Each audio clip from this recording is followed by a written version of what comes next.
আসসালামু আলাইকুম। রবিচন্দ্রন আশ্বিন তার ইউটিউব চ্যানেল এবং ফেসবুক পেজে একটা মক অকশন করেছেন আইপিএলের, যে মক অকশনে মুস্তাফিজুর রহমান ৩.৫ কোটি রুপিতে বেঙ্গালুরুর কাছে বিক্রি হয়েছে। এই মক অকশন দেখে অনেকে মনে করতে পারেন যে মুস্তাফিজ আসলেই আইপিএলে বিক্রি হয়ে গেছে কিনা।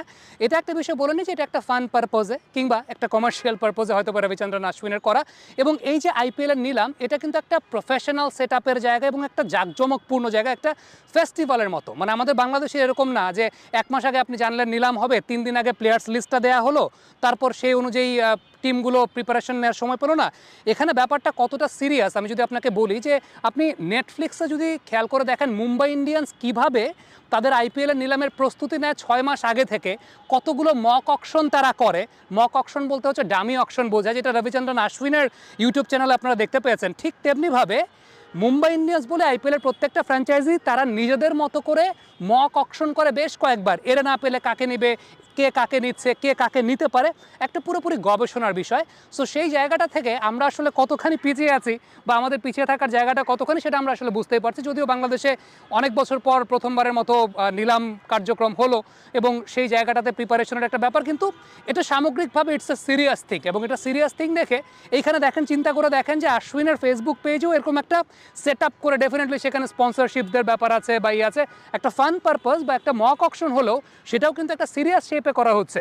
আশ্বিনের মক অকশনটা যতটুকু সিরিয়াস শেপে করা হচ্ছে, আমরা কিন্তু আসলে ওইভাবে সিরিয়াস শেপে মূল অকশনটাও করতে পারি না। এনিওয়েজ, তবে মোস্তাফিজুর রহমান আইপিএলে দল পান, গত বছর পান নাই ডিউ টু, আমার কাছে মনে হয় যে পলিটিক্যাল রিজনস, সেটা একটা ব্যাপার ছিল সেই সময়টাতে।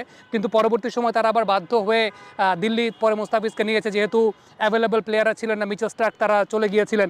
সো এই বছরও যদি আমার কাছে মনে হয় যে পলিটিক্যাল কোনো ঝামেলা না থাকে বা পলিটিক্যাল রিলেশনের জায়গায় কোনো ইনস্ট্রাকশন না থাকে, মোস্তাফিজুর রহমানকে আসলে আইপিএলে নেওয়ার কথা বা আইপিএলে নেওয়া উচিত।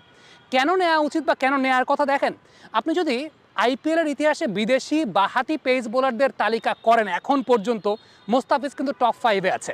আপনি যদি ঠিক এই মুহূর্তে লিস্টটা একটু লক্ষ্য করে দেখেন, মোস্তাফিজ টপ 5-এ আছে আইপিএলের ইতিহাসে বিদেশি বাহাতি ফাস্ট বোলারদের তালিকায়। মোস্তাফিজুর রহমানের ইকোনমি রেটটা সবচাইতে কম, প্রতি রান প্রতি তিনি উইকেট নিচ্ছেন, সেই জায়গাটাও খুব সমৃদ্ধশালী।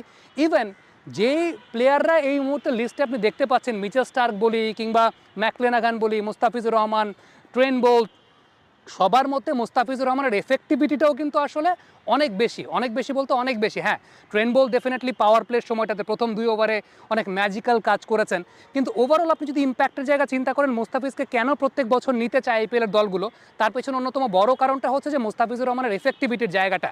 আরেকটা খুব ইম্পর্টেন্ট বিষয় নিয়ে আমি কথা বলতে চাই, সেটা হচ্ছে কেন মুস্তাফিজুর রহমানের ব্র্যান্ড ইমেজটা আইপিএলের মঞ্চে থাকবে। এর পেছনে সবচেয়ে বড় কারণ, আপনি যদি আইপিএলের টিমগুলোর বোলিং কম্বিনেশনটা লক্ষ্য করে দেখেন, তারা যে কাজটা করে সেটা হচ্ছে একটা ডানহাতি এক্সপ্রেস ফাস্ট বোলার নেয়, একটা বাঁহাতি পেস বোলার নেয়। তারা কিন্তু খুব র্যান্ডমলি না 2টা পেসার নিলাম 3টা স্পিনার নিলাম, না, তারা একদম ভাগ ভাগ করে নেয়। আপনি বেস্ট 11গুলো খেয়াল করে দেখবেন, একটা ডানহাতি এক্সপ্রেস ফাস্ট বোলার, একটা বাঁহাতি ফাস্ট বোলার, আপনি দেখবেন যে লেগ স্পিনার আছে, আপনি দেখবেন যে মিস্ট্রি স্পিনার আছে, আপনি দেখবেন লেফট আর্ম অর্থোডক্স স্পিনার খুব কম তারা খেলায়।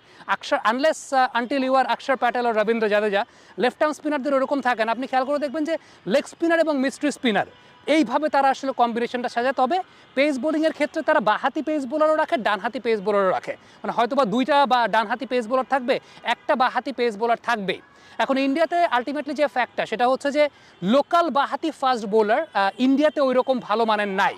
হ্যাঁ, কয়েকজন আছেন, নটরাজন আছেন, খালিল আছেন, কিংবা আমরা আর্শদীপকে ইন রিসেন্ট টাইমসে ভালো সাকসেসফুল হতে দেখেছি, তারা আছেন। কিন্তু লোকাল বাঁহাতি ফাস্ট বোলার যারা আসলে ম্যাচ উইনিং পার্সপেক্টিভে অনেক বড় অবদান রাখতে পারবেন, সেরকম থাকে না। যে কারণে তারা অনেক বেশি মাত্রায় ডিপেন্ডেন্ট থাকে বিদেশি বাঁহাতি ফাস্ট বোলারদের উপরে।